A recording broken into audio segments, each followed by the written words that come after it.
Bismillah, alhamdulillah, wassalatu wassalamu ala rasulillah wa ala alihi wa sahbihi wa man wala wa amma ba'd. Sa gabing ito, sa ika-26 ng Dhul-Hijjah sa taong 1447 Ba'd al-Hijra, nakatumbas ng ika-11 ng June 2026, nagtitipon tayo dito sa Wisdom Islamic School sa Davao City para sa isang muhadara o series ng muhadara kung saan pag-aaralan natin ang adab o ang pag-uugali sa pagsasaliksik ng kaalaman na makukuha natin mula sa Hadith Jibril, at ito ang ikalawang hadith sa Arba'in an-Nawawiyah. Sabi ko, tulad ng pagkain, ang pag-inom, ang pagtulog at ang pagsagot sa tawag ng kalikasan, meron tayong iba't ibang mga adab, meron tayong iba't ibang mga pag-uugali. Gayon din ang pagsasaliksik ng kaalaman ay mayroong adab. Kaya hinihingi natin sa Allah subhanahu wa ta'ala na biyayaan niya ang pagtitipon na ito. Ang unang punto, barakallahu fikum, alamin mo na ang Sahih Muslim, ito ang ikalawang pinakamalakas at pinaka-authentic na aklat pagkatapos ng Sahih al-Bukhari. At isinulat ito ni Imam Muslim ibn Hajjaj rahimahullah ta'ala, at ang kanyang kunya ay Abul Husain. Ang kunya ni Imam Muslim ay Abul Husain. Kung sasabihin natin kunya, ibig sabihin ang pagsabi ng abu o ang ama ni ganito o kada, ang ina ni ganito. Si Imam Muslim rahimahullah ta'ala ay mula sa mga estudyante ni Imam al-Bukhari rahimahullah ta'ala.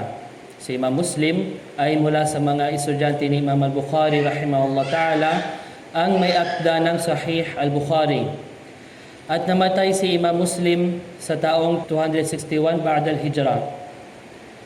Sa 261 Ba'd al-Hijra. Ang ikalawang punto, si Imam Muslim rahimahullah ta'ala, hinati niya ang aklat niya sa dalawang bahagi. Hinati niya ang Sahih Muslim sa dalawang bahagi. Ang unang bahagi dito ay ang muqaddima.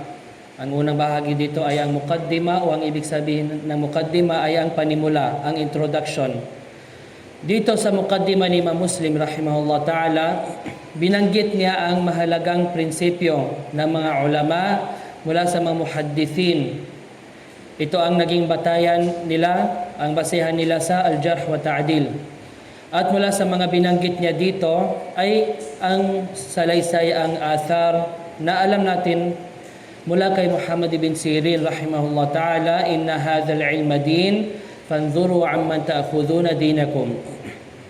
Katotohanan, ang kaalaman na ito ay relihiyon, kaya tignan ninyo kung kanino ninyo kinukuha ang inyong relihiyon. Binanggit ito ni Imam Muslim sa kanyang muqaddima dahil ito ay isa sa mga prinsipyo sa pagkuha ng hadith na dapat alam natin kung sino sila, kung qualified ba sila na kuhanan ng al-ilm ng hadith. Pagkatapos sa muqaddima, sinimulan niya ang kanyang aklat, at ang unang kitab na binanggit niya dito ay Kitab al-Iman. Kitab al-Iman, ang kabanata ng iman o ang aklat ng iman. So, Kitabul Iman. So, nagsimula si Imam Muslim rahimahullah ta'ala sa Kitab al-Iman. Bakit siya nagsimula sa Kitabul Iman? Bakit hindi siya nagsimula sa Kitab al-Tahara? Bakit hindi siya nagsimula sa Kitab al-Wahy tulad na ginawa ni Imam al-Bukhari rahimahullah ta'ala? Sinabi ni Sheikh Muhammad Adam al-Ethiopi rahimahullah ta'ala sa kanyang aklat Al-Bahrul Muhit al-Thajjaj fi Sharh Sahih Muslim ibn Hajjaj. Sinabi niya, wa ansab ma yuwajjah bihi bidayat al-Imam Muslim rahimahullah bi Kitab al-Iman an yuqal ra'a al-iman shartan fil a'mal li'annaha bidunihi haba'an manthura. So ang pinakamainam na pagpapaliwanag, ang reason kung bakit sinimulan ni Imam Muslim rahimahullah ta'ala ang kanyang aklat sa Kitab al-Iman, ang aklat ng al-Iman, ay nakita niya ang iman ay condition para maging tama, para maging tanggap ang ating mga a'mal, ang ating mga gawain. Dahil kung wala tayong iman, magiging walang saysay ang ating mga gawain, magiging alikabok na ikinalat. Kama qala azza wa jalla, wa qadimna ila ma amilu min amal faja'alnahu haba'an manthura. Sa suratul Furqan, sinabi ng Allah azza wa jalla, at haharapin namin ang anumang gawain na ginawa nila. Ipapakita namin ito sa kanila at gagawin namin ito alikabok na ikinalat. Fara'a taqdimahu ahaq min ghayrihi. Kaya sinabi ni Sheikh Muhammad Adam, kaya nakita ni Imam Muslim rahimahullah ta'ala na mas karapat dapat na unahin natin ang kitab al-iman bago ang kitab al-tahara, kitab al-sala, hanggang sa dulo. Intaha kalamuhu. So ganito ang ginawa ni Imam Muslim rahimahullah ta'ala. Hinati niya ang kanyang Sahih Muslim sa mga kitab, ibig sabihin mga aklat. Nagsimula siya sa kitab al-iman, pagkatapos kitab al-tahara, pagkatapos kitab al-hayd, ila akhirih. So ang tanong, kasi kung bubuksan natin ang Sahih Muslim, makikita natin kitab, sa baba niya ay may bab, ibig sabihin kabanata or chapter. So meron tayong book of iman, sa baba niya is chapter, so on and so forth. So itong abwab, mga bab, galing ba ito kay Imam Muslim rahimahullah ta'ala o hindi? So ang madaling sagot dito ay hindi. So si Imam Muslim rahimahullah ta'ala, hinati lang niya ang Sahih Muslim sa kitab. Ang mga kabanata, ang mga abwab, ang mga bab, ito ay galing sa mga syurah, sa mga nagpaliwanag ng Sahih Muslim, tulad ni Al-Hafidh An-Nawawi. So hindi tulad kapag bubuksan natin ang Sahih Bukhari, makita natin kitab Al-Wahi. So sa baba niya ay may bab, ang kabanata ganito, ganyan. So hinati niya mga ahadith, depende sa kung ano ang makukuha natin na benefit dito. So kapag makikita natin sa Sahih Muslim, bubuksan natin, kung titignan natin meron kitab o bab, kada wa kada, hindi ito galing kay Imam Muslim. Galing ito sa mga syurah at naging known is galing kay Al-Hafidh An-Nawawi rahimahullah ta'ala. Kung kanino, aklat na pinapag-aralan natin dito sa masjid na ito. Anong aklat yun? Riyadhus Salihin. Ahsan. So ang ikatlong punto, barakallahu fikum, ang unang hadith. So nagsimula siya sa muqaddima. Pagkatapos sinabi niya kitabul iman. So ano ang pinakaunang hadith na binanggit ni Imam Muslim rahimahullah ta'ala sa kanyang sahih? So binanggit niya ito sa ilalim ng bab ng kabanata, Bayanil Iman wal Islam wal Ihsan. Ang paglilinaw kung ano ang iman, ano ang Islam at ano ang ihsan. Wa wujub al-iman bi ithbati qadarillahi subhanahu wa ta'ala. At ang obligasyon na dapat paniwalaan natin, dapat maniwala tayo sa qadar, sa tadhana, sa predestination ng Allah subhanahu wa ta'ala.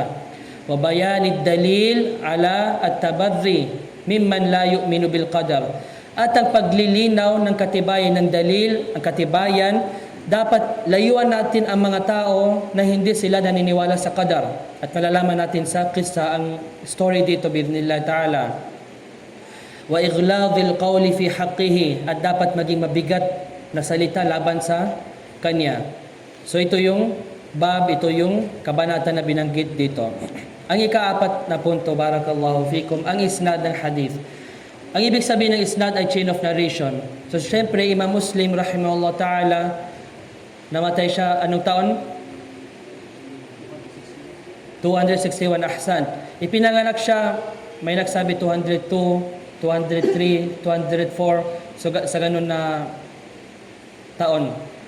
So mula kay Imam Muslim rahimahullah ta'ala, ang Rasulullah sallallahu alaihi wasallam namatay siya sa anong taon? Ashir, may ibang sagot? Hadya siya, 11, may ibang sagot? Subhanallah, dapat alam natin, sa lahat na mga tao, dapat mas kilala natin ang propeta sallallahu alaihi wasallam. Barakallahu fikum. So ang propeta Muhammad sallallahu alaihi wasallam namatay siya 11 pagkatapos ng hijrah. Anong taon tayo na yon? 1447. So papasok tayo sa 1448 bi'idhnillah ta'ala. So 11 namatay ang propeta sallallahu alaihi wasallam. Si Imam Muslim ipinanganak 202. Namatay 261. So meron agwat na almost 200 years, di ba? So imposible na sasabihin ni Imam Muslim rahimahullah ta'ala na sinabi ng Rasulullah sallallahu alaihi wasallam ganito. Saan niya ito kinukuha? Sa kanyang teacher, sa kanyang sheikh. Ang kanyang sheikh mula sa kanyang sheikh. Ang kanyang sheikh mula sa kanyang sheikh, ang kanyang teacher, hanggang sa sahabi, ang kasama ng propeta sallallahu alaihi wasallam, hanggang ang Rasulullah sallallahu alaihi wasallam. So ito ang tinatawag natin na isnad, ang chain of narration, ang sunod-sunod na mga narrator sa hadith. So ito yung isa sa mga miza, isa sa mga distinction factor ng umma na ito, na hindi ito binigay sa ibang mga nasyon. Wala ito sa mga Kristiyano, wala ito sa mga Hudyo. Bakit kung titingnan natin ang Bible, nag-iba-iba na ang meaning. Kung titingnan natin, may contradiction. Kasi wala silang isnad, wala silang tinatawag na chain of narration. Na para malaman natin kasi kung mapagkatiwalaan lahat ng mga tao sa pagitan mo at ang Rasulullah sallallahu alaihi wasallam, kukunin natin ang hadith na yon.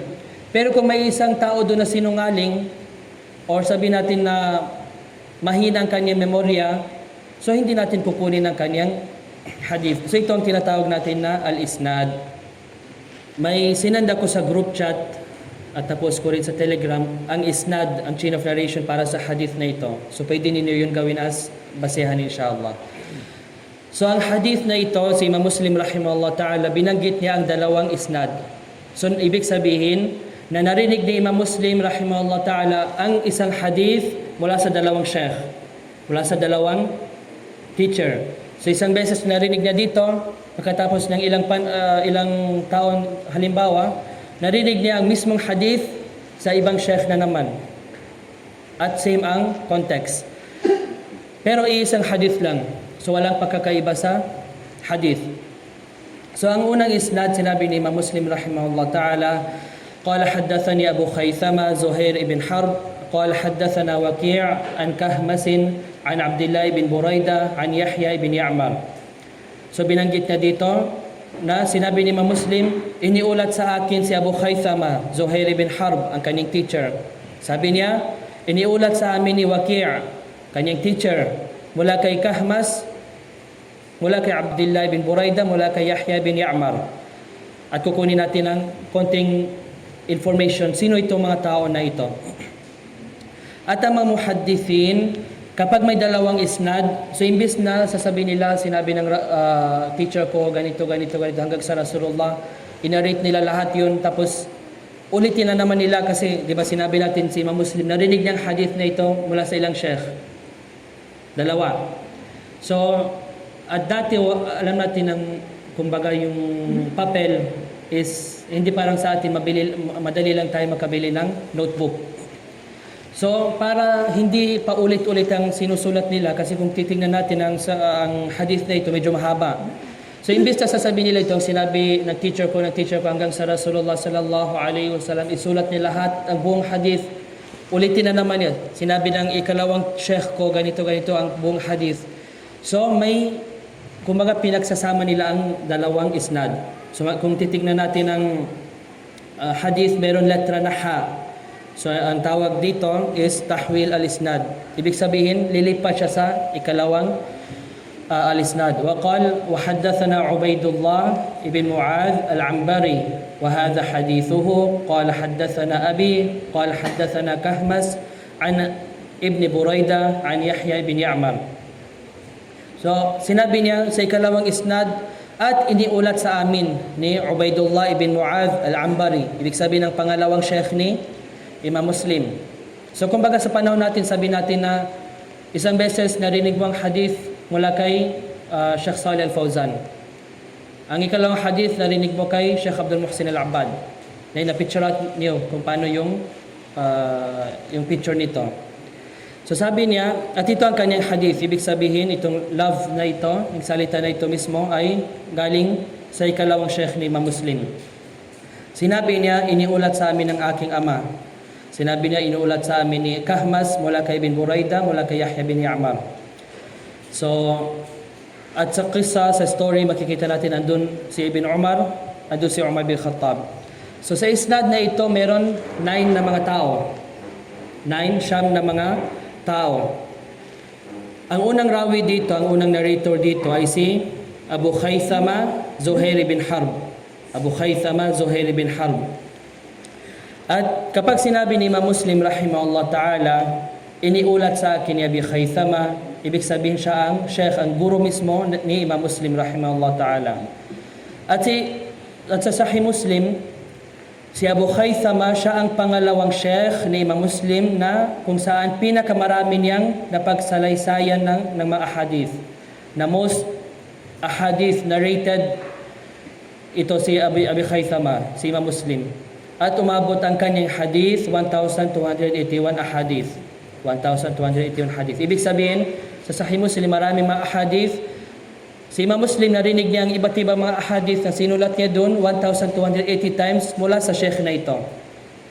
At pumanaw si Abi Khaythama noong 234, sa edad na 74. At si Abi Khaythama ay mula sa mga ruwat ng 5 mula sa Kutubus Sitta. Ano ang ibig sabihin ng Kutubus Sitta? Sino nakakalam? Kapag sasabihin natin Kutub as-Sitta, ang 6 na mga aklat. Fadal. Al-Bukhari fi ayn?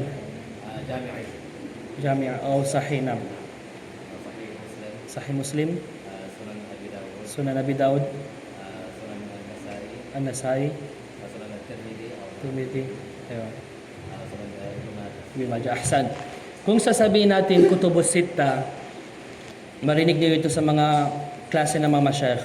So inshallah darating dito si Sheikh Arafat, baka marinig niyo ano ibig sabihin ng Kutubus Sitta. So ang Kutubus Sitta, itong 6 na aklat, 6 na mga aklat kung saan binanggit ito ang mga hadith. Yung kumbaga yung main na mga aklat kung saan binabasehan natin ang mga hadith. So meron tayong Sahihain at 4 na sunan. Sahihain ibig sabihin Sahih al-Bukhari, Sahih Muslim. At meron tayong Sunan Abi Dawud at At-Tirmidhi, Ibn Majah, Wan-Nasai. Abi Dawud, At-Tirmidhi, An-Nasai, wa Ibn Majah. So itong 6 na ito ang sinasabi natin na Kutub as-Sitta. Si Abi Khaythama rahimahullah ta'ala, sa Kutub as-Sitta na ito, saan nabanggit ba siya sa mga 6 na aklat na ito? Ibig sabihin, binanggit ba siya ni Imam al-Bukhari sa kanyang Sahih? Binanggit ba niya itong rawi na ito si Abi Khaythama or hindi? Binanggit ba siya sa Abi Dawud or hindi? Binanggit ba siya sa Sunan Ibn Majah or hindi? Or specific lang siya sa Sahih Muslim? So sinabi na siya ay mula sa mga ruwat ng 5 mula sa Kutubus Sitta. Ibig sabihin na siya ay binanggit ni Imam Bukhari sa kanyang Sahih, Imam Muslim sa kanyang Sahih, itong hadith na ito mismo. Sunan Abi Dawud, Sunan An-Nasai, Sunan Ibn Majah. So sino ang hindi kasali dito? At-Tirmidhi. Ahsant. So hindi kasali si Imam Tirmidhi. Ibig sabihin, kapag bubuksan natin ang Jami' ni Imam At-Tirmidhi, kahit bubuksan natin cover to cover, hindi natin makita ang pangalan ni Abi Khaythama doon. Wala siya doon. Pero itong natirang 5 ay andun si Abi Khaythama rahimahullah ta'ala. Baka may magtanong, di ba sinabi natin si Abi Khaythama ay ikalawang most yung sheikh ni Imam Muslim kung saan nag-narrate siya ng pinakamaraming ahadith. Baka may magtanong, sino ang unang sheikh ni Imam Muslim na kung saan doon siya nag-narrate ng pinakamaraming ahadith? Ang sagot dito ay si Abi Bakar ibn Abi Shayba. Abi Bakar ibn Abi Shayba. At umabot ang kanyang hadith 1,540. Ibig sabihin, may 1,540 hadith sa Sahih Muslim na kung saan sinabi ni Imam Muslim, haddathani Abi Bakar ibn Abi Shayba, na narinig ko ang hadith na ito mula kay Ibn Abi Shayba. Si Ibn Abi Shayba meron siyang isang aklat na sinulat. Ano yung aklat na yun? Laysa musnad.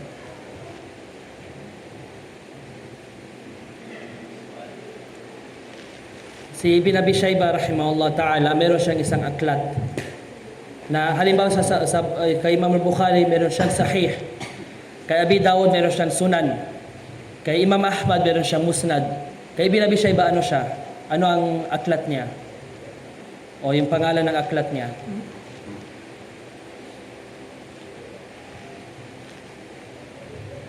Wala nakakalam? So ang sagot dito ay Musannaf. Musannaf Ibn Abi Shayba. Ang mga musannafat, ito ay isa sa mga pinakamahalagang mga aklat na dapat meron tayo. Bakit? Kasi sa musannafat, hindi tulad sa mga sahihain, sa mga sunan, sa mga musnad, kung saan ang focus lang nila is ano ang sinabi ng Rasulullah sallallahu alaihi wasallam. Pero sa mga musannafat, may special attention na binigay sila para sa mga akwal na mga sahaba. Ano ang sinabi ni Abu Bakar as-Siddiq? Ano ang sinabi ni Ibn Abbas? Ano ang sinabi ni Aisha? At ang mga tabi'in, ano sinabi ni Hasan al-Basri? Ano sinabi ni Imam Malik? Ano sinabi ni ganito? Ano sinabi ni ganon? Kung makita natin musannaf ni Ibn Abi Shayba, ito siya, teacher ni Imam Muslim rahimahullah ta'ala, na kung saan nakanarate siya ng pinakamaraming ahadith mula sa kanya. At ang pangalawa ay sino? Abu Khaythama. Clear na tayo doon. Okay na tayo sa unang rawi.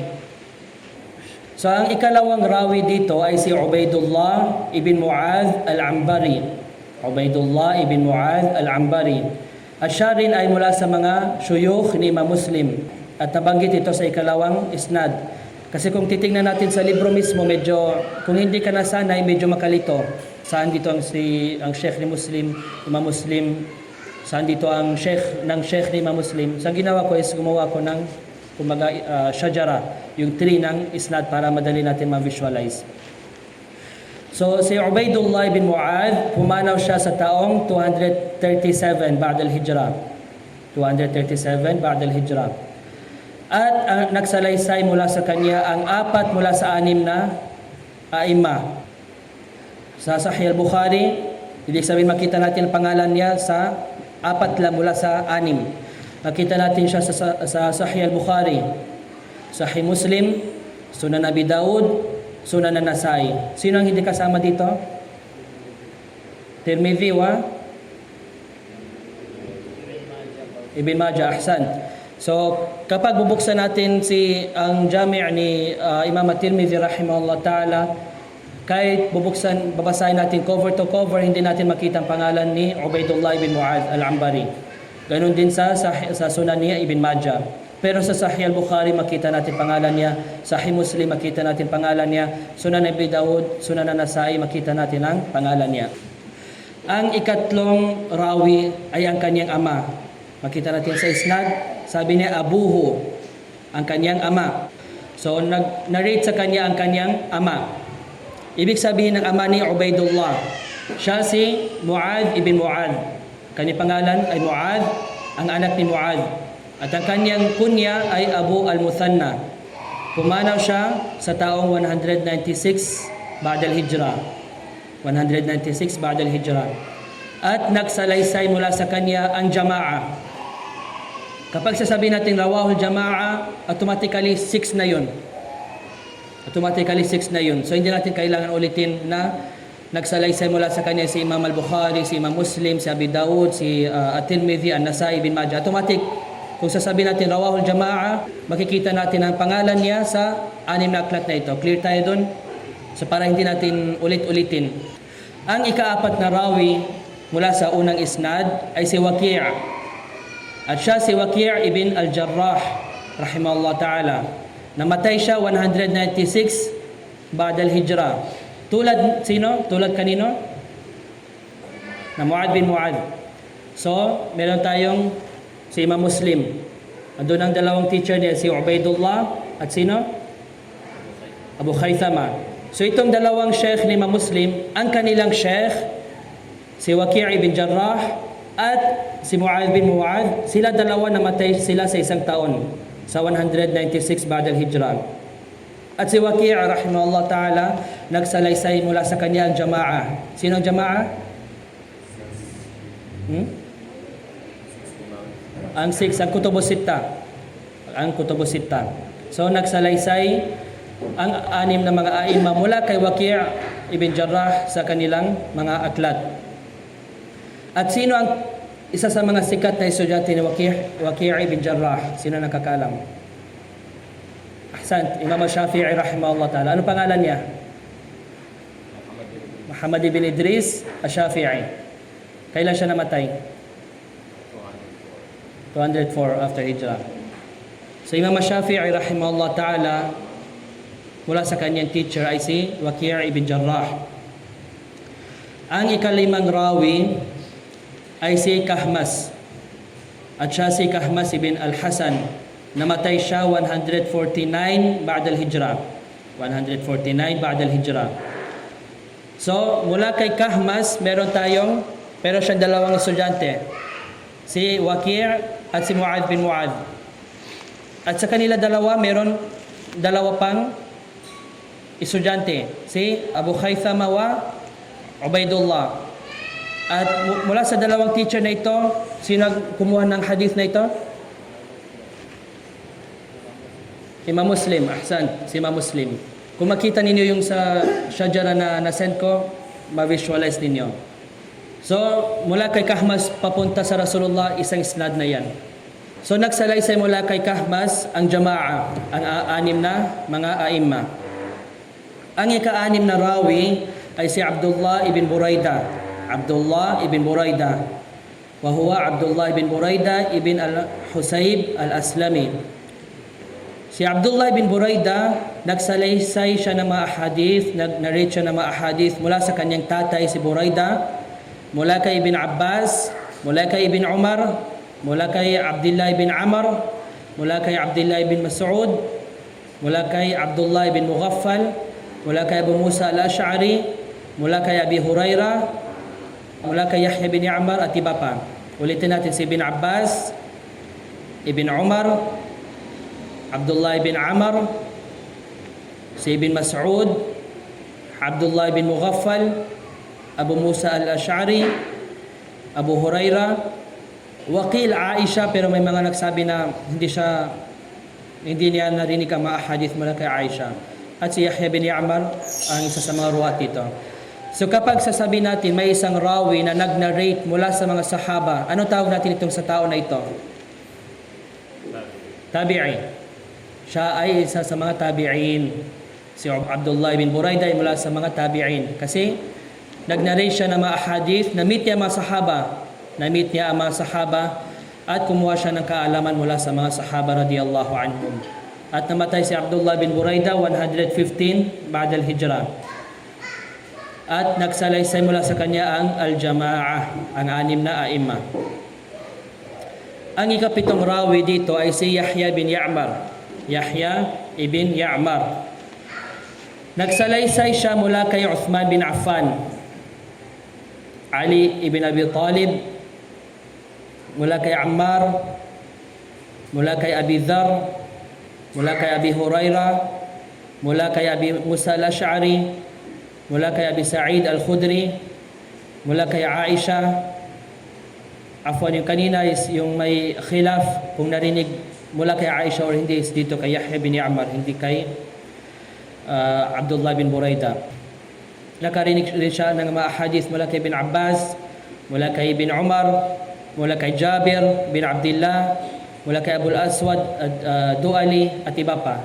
Ibig sabihin, nakakuha siya ng mga hadith sa iba't ibang mga sahaba mula sa mga kibar ng mga sahaba radiyallahu anhum.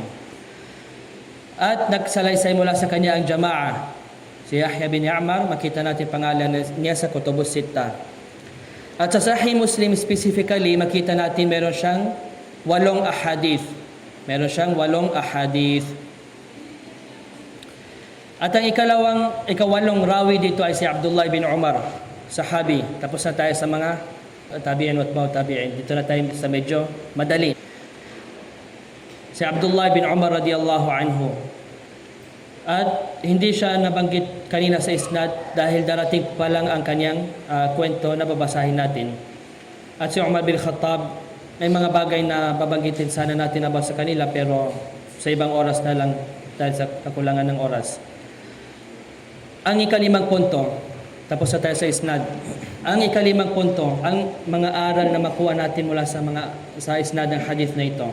Una, mula sa Sham, mula sa 9 na mga ruwat dito, lahat sila ay makikita natin sa Kutubu Sitta maliban sa dalawa. Sino sila?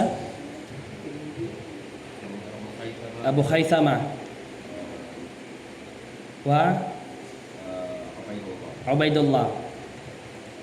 Sa mga yung teacher mismo ni Imam Muslim. So, kaya Abu Khaythama hindi siya nabanggit sa At-Tirmidhi.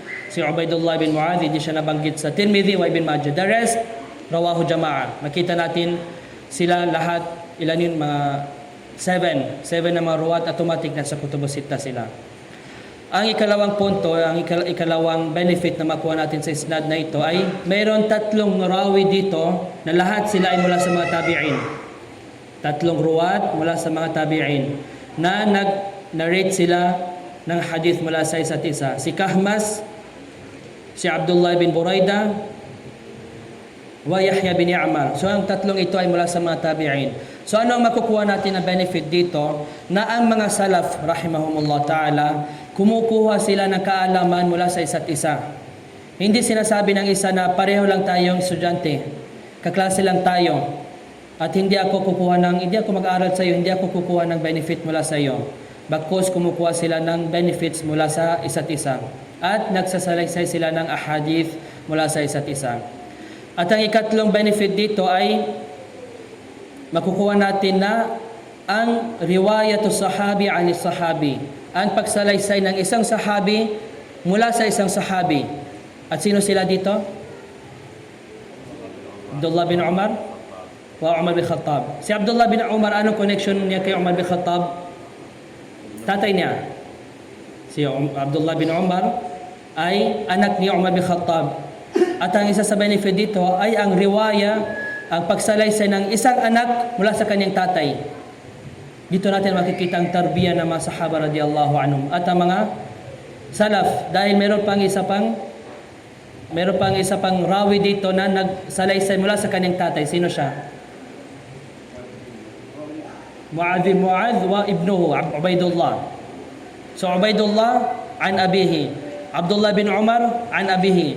So makikita natin dito ang tarbiya ng mga salaf rahimahumullah ta'ala, na kung saan tinuturuan nila ang kanilang anak at umaabot sa point na yung mga anak nila mismo magsabi sila, narinig ko mula sa tatay ko ang ganitong hadith. So hindi tulad ng karamihan ng mga tatay sa panahon natin ngayon, wallahu musta'an, sinasabihan nilang kanilang mga anak na mag-aral ka sa madrasa, punta ka sa masjid, may klase. Pero siya mismo, wala, hindi siya pumupunta. So dapat maging role model tayo para sa mga anak natin. At may isa kong maalala sa Madina. Pagkatapos ng mga klase ni Sheikh Abdullah al-Bukhari, hafizahullah ta'ala, lagi namin nakikita isa sa mga Uzbeki sa lugar na yun, na pagkatapos ng klase, umuupo siya kasama ang kanyang anak, siguro 9 years old, 10 years old, kada. Nagre-review sila. Sinasabi ng kanyang tatay, ito ang mga benefits na nakuha ko. Sinasabi ng kanyang anak, ito ang mga benefits na nakuha ko. Which is, pwede natin implement dito. Pag uwi natin, mag-share tayo ng yung notes kasama mga anak natin. Ito yung mga benefits na nakuha ko. Or kung andito mga asawa ninyo, pwede tayo mag-share ng mga benefits. Ganito ang tarbiya ng isang bahay dapat ng isang Muslim, na kung saan dapat nag-aral tayo ng sama-sama at mag-share tayo ng mga benefits sa mga pamilya natin. So papasok na tayo sa hadith, tapos na tayo sa isnad. And alam ko medyo mabigat ito sa karamihan ng mga ikhwa, pero tulad ng na-request ng ilang mga ikhwa na kukunin natin ito, at least ma-experience natin kumbaga na paano talaga ang dirasa ng ahadith. Ang ika-6 na punto, barakallahu fikum, mga aral mula sa hadith na ito. Sinabi ni Imam Muslim rahimahullah ta'ala an Yahya bin Ya'mar qal kana awwala man qala fil qadari bil Basra Ma'bad al-Juhani. Ang unang nagsalita tungkol sa qadar, tungkol sa bid'a ng qadar sa Basra ay si Ma'bad al-Juhani. Ma'bad al-Juhani. At under dito sa line na ito, sa sentence na ito, babanggitin natin ang 5 bagay dito. Ang unang punto, ano ang tashkil, anong haraka ng kalima al-qadar? Sa letrang dal. Fatha ba siya? Kasra ba siya? Sukun ba siya? Sinabi ni Al-Hafidh An-Nawawi rahimahullah ta'ala sa Al-Minhaj, sinabi niya sa kanyang paliwanag sa Sahih Muslim Ibn Hajjaj, ang pangalan ng syarh niya ay Al-Minhaj. Sabi niya, maaari itong basahin na may fatha sa dal. Al-Qadar, may fatha. At maaari rin itong basahin na may sukun. Al-Qadru. Al-Qadru.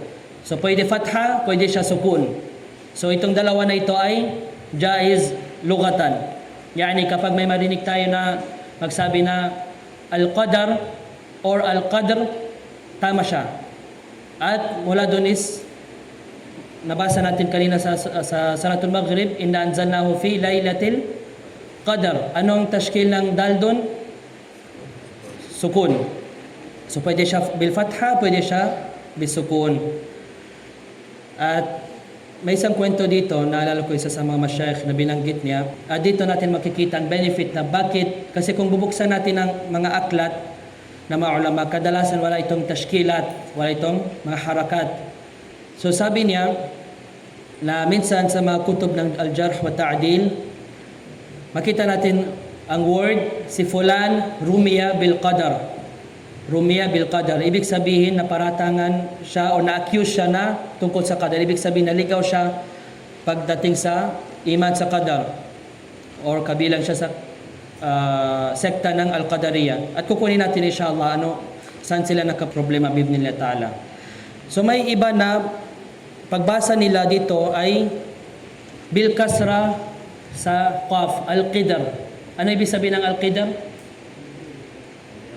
Kaldero. Ibig sabihin, rumiya bil qidr, tinapunan siya ng kaldero. So pagdating sa kutub ng Al-Jarh wa Ta'dil, si fulan ibn fulan, rumiya bil qidr, tinapunan siya ng kaldero. Hindi siya bil fatha, yung qaf, al-qadar. Ibig sabihin, na-accuse siya na naligaw siya sa masala ng al-qadar.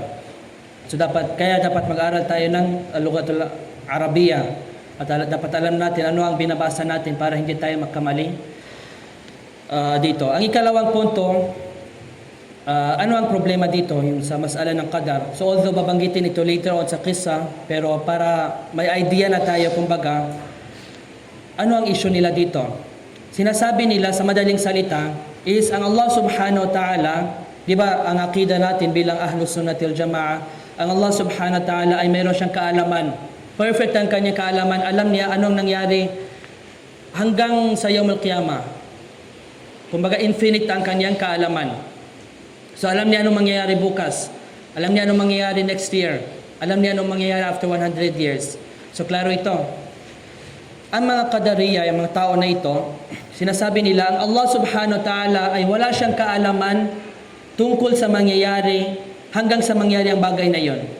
Yani, mathalan, sasabihin niya, wa ta'ala Allah amma yaqulun, at malaya ang Allah subhanahu wa ta'ala mula sa ganitong paniniwala. Sinasabi nila na, halimbawa, na hindi alam ng Allah subhanahu wa ta'ala kahapon.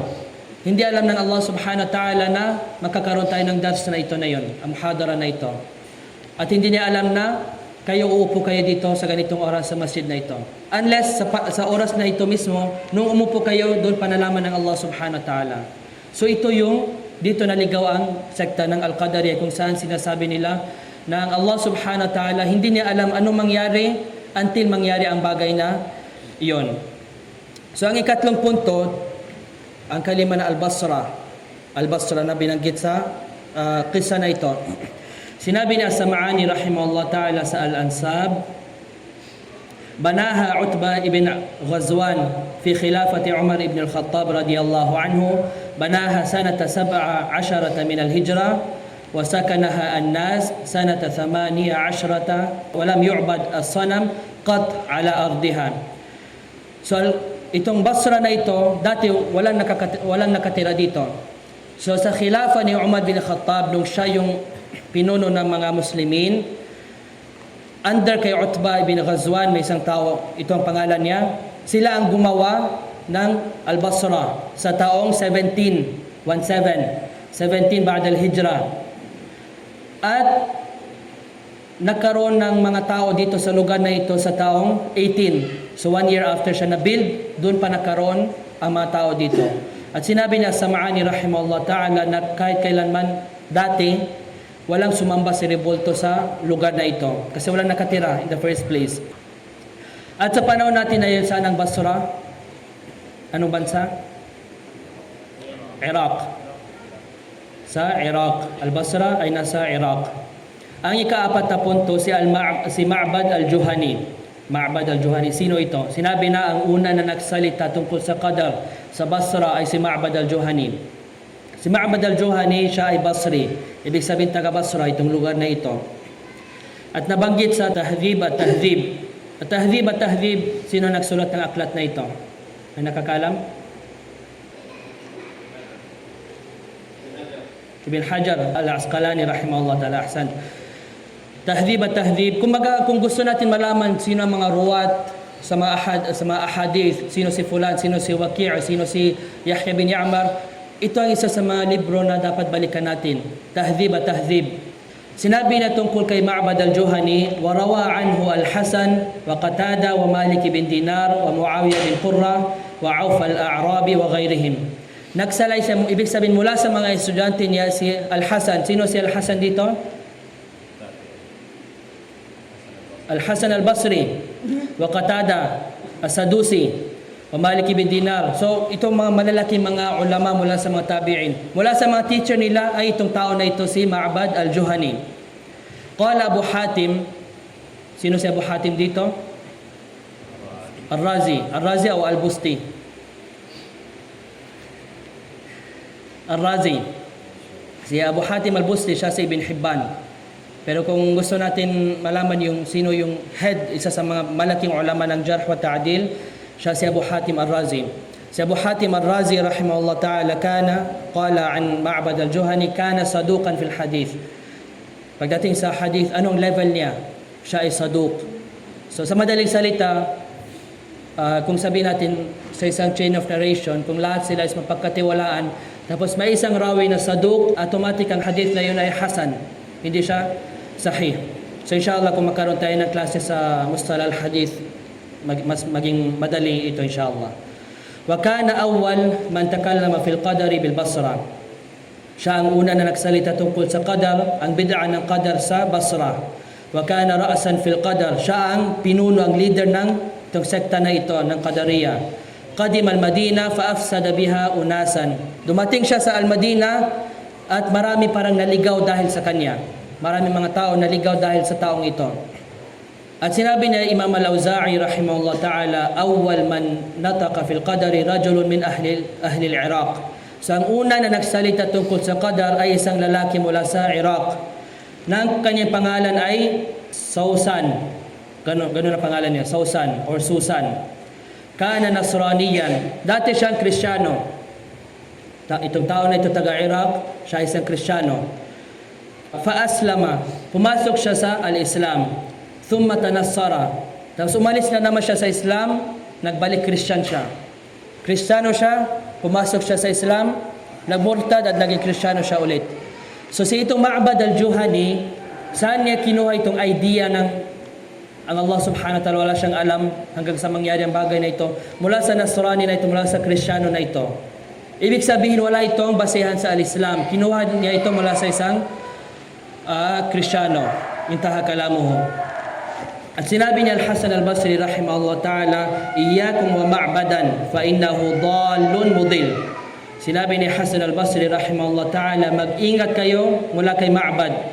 Ito al-Juhani, al-Basri. Dahil siya ay ligaw at nililigaw niya ang ibang mga tao.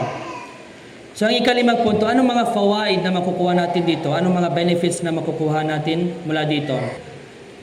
Hindi ibig sabihin na ginabayan ka ng Allah subhanahu wa ta'ala na meron kang kaalaman ay mananatili ka dito ng matatag hanggang mamatay ka.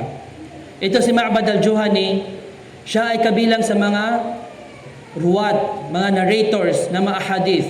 So hindi ba si Al-Hasan al-Basri at iba pa kumuha sila ng kaalaman, kumuha sila ng hadith mula kay Ma'bad al-Juhani? Si Ma'bad al-Juhani hindi siya ignoranting tao na biglan lang lumitaw sa isang lugar at nagsalita ng kaligawan. Siya ay isa sa mga ulama, isa sa mga muhaddithin. Kasi kapag ang isang tao ay ignorante, hindi siya kilala, walang maniniwala sa kanya. Halimbawa, isipin natin, may bigla lumitaw dito isang tao, pumasok dito sa masjid, at nagsasalita siya. May maniniwala ba sa kanya o wala? Wala, kasi wala siyang kaalaman. Pero kung kapag ang isang tao, kilala siya na may kaalaman siya, may ilm siya, at magsasalita siya, later on, maliligaw siya. May mga tao na maniniwala sa kanya. So ang tao na ito, mayroon siyang ilm, mayroon siyang kaalaman. Meron siyang kaalaman. And the fact na ama tulad ni Al-Hasan Al-Basri, si Qatada at iba pa, kumuha sila ng kaalaman mula sa kanya, ito ay nagpapakita na hindi siya basta-basta na alim mula sa mga malaking alim. Al-Hasan Al-Basri, Qatada, kung alam natin ang story nila, sila ay mula sa mga kibar at tabi'in, mula sa mga malaking ulama ng tabi'in. So ngunit ano nangyari? Naligaw siya. At siya ang una na nagsalita tungkol sa Al-Qadar. At anong ginagawa ng mga ulama kapag may isang tao, lalo na isang taong maalam, kapag naligaw sila? Anong ginagawa ng mga ulama? Tatahimik ba sila? Sasabihin nila na dahil nagbigay siya ng da'wa ng 20 years, 30 years, 40 years, and 50 years, hindi na tayo magsasalita, hindi na tayo magrarad laban sa kanyang kaligawan niya? Or sasabihin ba nila na isa siya sa mga ulama? Yani, wag na tayo magsalita laban sa kanya. At anong gagawin ng mga estudyante? Alam mo na ang sheikh mo, naligaw siya. Sasabihin mo ba na itong tao na ito matagal na ito nagdadawa, na titignan natin anong efforts niya for the past ilang years. So, ano yun? Itapon lang natin ito dahil lang sa isang pagkakamali. Susundin ba ng mga tao ang kanyang sheikh dahil siya ang kanyang sheikh kahit na lumigaw siya, kahit na lumihis siya mula sa tamang landas? Ang sagot dito ay ang sinabi natin kanina mula kay Hasan Al-Basri. Anong sinabi niya? Si Hasan Al-Basri ay mula sa estudyante ni Ma'bad Al-Juhani. Sinabi niya, "Iyyakum wa ma'badan fa innahu dallun mudil." Mag-ingat kayo mula kay Ma'bad dahil siya ay ligaw at nililigaw niya ang ibang mga tao. So ito ang din ng Allah subhanahu wa ta'ala. Kapag naligaw ang teacher mo, naligaw siya. Kailangan mo maging matatag sa haq. Huwag mo sabihin, teacher ko siya for the past 30 years, 40 years, 50 years, 80 years. Naligaw siya. Dito ka sa haq. Huwag ka sumunod sa kanya sa kanyang kaligawan. So sinabi ni Imam Muslim an Yahya bin Ya'mar, qal kana awwal man qala fil qadri bil Basra Ma'bad Al-Juhani. Ang una na nagsalita tungkol sa qadar sa Basra ay si Ma'bad Al-Juhani. Fantalaqtu ana wa Humayd ibn Abdurrahman Al-Himyari hajjain aw mu'tamirain. So lumabas ako kasama si Humayd ibn Abdurrahman Al-Himyari upang magsagawa ng Hajj o Umrah. So ang unang punto, sino ito si Humayd Al-Himyari? Ito sa kwento na ito, dahil hindi natin nabanggit kanina. Ayon sa Tahdhib at Tahdhib, kabilang siya sa mga tabi'in. At nagsalaysay siya ng mga hadith. Kumuha siya ng hadith mula kay Ibn Umar. Dahil ito sila dalawa, Yahya bin Ya'mar wa Humayd Al-Himyari, sila dalawa ang pumunta para ma-meet nila si Ibn Umar. At kumuha rin siya ng ahadith mula kay Abi Huraira, kay Ibn Abbas, at iba pa. At mula sa mga estudyante niya ay si Abdullah bin Buraida, nakuha natin kanina, si Muhammad ibn Sirin, at iba pa. Wa kana ibn Sirin yaqul, at sinasabi daw ni Ibn Sirin na yaqul huwa afqah ahlul Basra. Siya ang pinakamaalam, siya may pinakamatinding pag-unawa ng understanding sa mga taga-Basra. Sa Basra, marami mga ulama. Pero sino ang pinakamaalam sa kanila? Sinabi ni Muhammad ibn Sirin, ito si Humayd Al-Himyari. At tandaan natin ito, dahil important ito. May babanggitin tayo na important na benefit tungkol dito. So ang ikalawang punto, o ang ikalawang aral na makukuha natin dito, ang distance sa pagitan ng Basra at Makkah, kung titignan natin sa Google Map, nasa 1,400 to 1,500 kilometers. Umalis sila, Basra ila Makkah, upang magsagawa ng Umrah o Hajj. So ano ang makukuha natin dito? Ang importance ng paggawa ng Hajj at ng Umrah. At may mga hadith, sana kung banggitin, pero nakuha natin ito sa khutbah last Friday, so balikan na lang natin yun bidnillah ta'ala. Ngunit ang punto dito is lumabas sila upang magsagawa ng Hajj o Umrah. Ang ikatlong punto, ikatlong faida dito, Sa hadith, kapag titignan natin, ang ginamit sa hadith na love ay aw. Alif, waw. Ang ibig sabihin ng aw is o or or. Ibig sabihin magsagawa ng hajj or umrah. So maaring ito ay pagdududa, hindi siya sure kung lumabas ba kami para maggawa ng hajj or umrah. Kaya binanggit itong dalawa. At ito ay nagpapakita ng dikka, ng yung precision ng mga muhaddithin. Hindi sila magsabi na kung hindi siya sure na siguro ganito. Hindi. Sasabihin nila, since hindi ako sure, isa sa dalawa lang possibility. Either gumawa ko ng hajj or ng umrah. So binanggit nila itong dalawa sa riwaya na ito. Sa ibang mga nuskha, ibang mga version ng hadith, ginamit ang letrang waw, wa. Hajj, wa, umrah. At kung gagawa tayo ng hajj, wa, umrah, anong tawag dito? Anong klaseng hajj ito? Qiran. So itong dalawa na ito, si Humayd al-Himyari wa Yahya bin Ya'mar. So either na gumawa sila ng hajj or umrah based sa riwaya ni Imam Muslim, or nagsagawa sila ng hajj, gumawa sila ng hajj pero hajjun qiran. So ang ikaapat na punto, ang importance ng pagkaroon ng mabubuting kasama na nag-i-encourage sa atin na gumawa ng mabuti, na magsabi sa atin na tara punta tayo, gawa tayo ng hajj, tara maggawa tayo ng umrah, tara mag-attend tayo ng klase, tara magsala tayo sa masjid. Hindi yung magsabi na punta tayo dito, punta tayo doon, magsayang tayo ng oras natin, gagawa tayo ng kasalanan, ila akhirih. So sinabi niya, "Fantalaqtu ana wa Humayd ibn Abdurrahman al-Himyari hajjayn aw mu'tamirain." Kaya lumabas ako kasama si Humayd ibn Abdurrahman al-Himyari upang magsagawa ng hajj o umrah.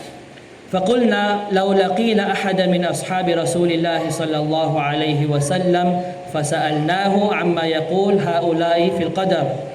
Sinabi niya, kung ma-meet natin sana isa sa mga sahaba, isa sa mga kasama ng propeta sallallahu alaihi wasallam, tatanungin natin siya tungkol sa sinasabi ng mga taong ito tungkol sa al-qadar. Naam. فقال إمام مسلم رحمه الله تعالى يعني sa qissa na yun, فقلنا لو لقينا أحدا من أصحاب رسول الله صلى الله عليه وسلم فسألناه عما يقول هؤلاء في القدر. Sinabi namin kung ma-meet sana namin ang isa sa mga kasama ng propeta sallallahu alaihi wasallam at tatanungin natin siya tungkol sa sinasabi ng mga taong ito, itong mga sila Ma'bad al-Juhani at kasama niya, tungkol sa al-qadar. So ano ang reason, ano ang purpose na naglakbay sila ng 1,500 kilometers bukod pa sa al-hajj wal umrah? Nais nilang puntahan ang isa sa mga sahabi, isa sa mga sahaba. Gusto nila ma-meet ang isa sa mga sahaba. At sa panahon na yon, sila ang mga kibarul ulama. Sila ang senior, ang mga malalaking mga ulama. At ano makukuha natin na aral dito? Kapag may dumating na nazila, kapag may dumating na bagong issue, dahil itong Ma'bad al-Juhani siya ang una na nagsalita about sa qadar. So ito ay nazila. Ito ay bagong issue na hindi nila alam anong gagawin nila. O kapag may bagong problema o bagong fitna. At sa panahon natin, tulad na nangyari sa COVID. So ano ang dapat natin gawin bilang isang Muslim? Babalik tayo sa mga ulama. Hindi sa sarili nating pananaw. Hindi sa isang talibul ilm. Hindi sa elder ng isang community. Bagkus babalik tayo sa mga ulama, lalo na mga kibar mula sa kanila. Hindi nila sinabi, itong si Humayd al-Himyari wa Yahya bin Ya'mar, hindi sila sinabi na huwag na natin balikan ang mga sahaba dahil mga matatanda na sila at hindi nila maintindihan ang issue na ito. Hindi rin nila sinabi na huwag na natin sila balikan dahil mayroon naman tayong mga ulama dito sa Basra. Sila itong dalawa mismo, si Yahya bin Ya'mar wa Humayd al-Himyari. Meron katulad ni Al-Hasan al-Basri, si Muhammad ibn Sirin at ibang mga ulama. So hindi nila sinabi na mayroon tayong mga ulama dito sa Basra, wag na tayo magtanong sa mga ulama sa Makkah, mga sahaba radiyallahu anhum, mga ulama sa Saudi Arabia, dahil ang Makkah ay nasa Saudi Arabia. So hindi nila yung sinabi. Hindi nila sinabi ang mga ulama sa Makkah, ang mga sahaba, hindi nila maintindihan ang situation sa lugar natin sa Basra. So wag na natin sila tanungin. Tayo may mga ulama dito sa Basra, tayo mga ulama tayo. Anda si Al-Hasan al-Basri at ibang mga ulama, tayo na lang magsagot. Tayo na lang kumbaga come up with ang solution dito, anong sagot dito. So hindi rin sila agad nagsalita tungkol sa fitna na ito. Kaya nila, pero hindi sila nagsalita, hindi nila sinagot o hindi sila nag-refute ng kaligawan na ito. Bagkus anong ginawa nila sa panahon na yon? Bumalik sila sa mga kibar al-ulama, ang mga sahaba radiyallahu anhum. Sila mismang pumunta. Hindi nila sinabi na kailangan mo na magpaalam sa mga tao sa lugar nila. Pumunta sila. Gusto nila malaman, ano ang gagawin natin? May fitna na nangyari sa lugar namin. Ano ang gagawin natin? Ano ang solution? So kailangan natin maintindihan ang manhaj na ito, ang manhaj na mga salaf. Sinasabi mo salafi ka, ito ang manhaj na mga salaf. Ito ang isa sa mga maraming example na dapat sa mga issue, sa mga nawazil, babalik tayo sa mga kibar al-ulama. Hindi kahit sino na mga ulama, kibar al-ulama. At itong manhaj na ito, ang pamamaraan na ito, hindi ito magbabago. Mananatili ito hanggang sa Yawmul Qiyamah. Hindi bago ang manhaj ng salaf. Hindi sasabihin natin na sa 2026 tayo, kung may issue tayo, ibahin natin ang pamamaraan natin kung paano natin i-deal ng mga fitan. Hindi. Ganito ang manhaj ng mga salaf. So hindi maaari na kapag dumating ang fitna, itatapon lang natin ang manhaj na ito sa basurahan. Dahil sa ito ang feeling ko, ito ang gusto ko. La. At kabilang sa mga kibar al-ulama sa panahon natin na yun, na dapat natin balikan, ay tulad nila Sheikh Salih Al-Fawzan, hafidhahullah ta'ala, Sheikh Abdul Muhsin Al-Abbad, ang muhaddith ng Madina, Sheikh Salih Ali Sheikh, Sheikh Abdullah Al-Bukhari, at iba pa mula sa mga kibar al-ulama. At naway pangalagaan ng Allah subhanahu wa ta'ala ang mga buhay mula sa kanila at kawaan niya ang mga pumanaw sa kanila. Kaya itong dalawa na ito, nais nila bumalik sa kibar al-ulama sa panahon nila upang itanong itong bagong fitna at bagong bid'a na lumitaw sa kanilang lugar upang manatili sila sa tamang gabay. Faqulna law laqina ahadan min ashabi Rasulillah sallallahu alayhi wa sallam fasa'alnahu amma yaqul haula'i fil qadar. Sabi namin, kung maabutan natin ang isa sa mga kasamahan ng sugo ng Allah, hindi lang si Ibn Umar, kahit sino ang maabutan nila. Kung maabutan namin ang isa sa kanila, tanungin natin sila tungkol sa sinasabi ng mga tao na ito tungkol sa qadar. Fawuffiqa lana Abdullah bin Umar ibn al-Khattab. So ang nadatna nila si Abdullah bin Umar ibn al-Khattab, at inshallah sa next natin na muhadara, i-continue natin ang kwento na ito. Hadha wallahu a'lam wa sallallahu ala nabiyyina Muhammadin wa ala alihi wa sahbihi wa sallam.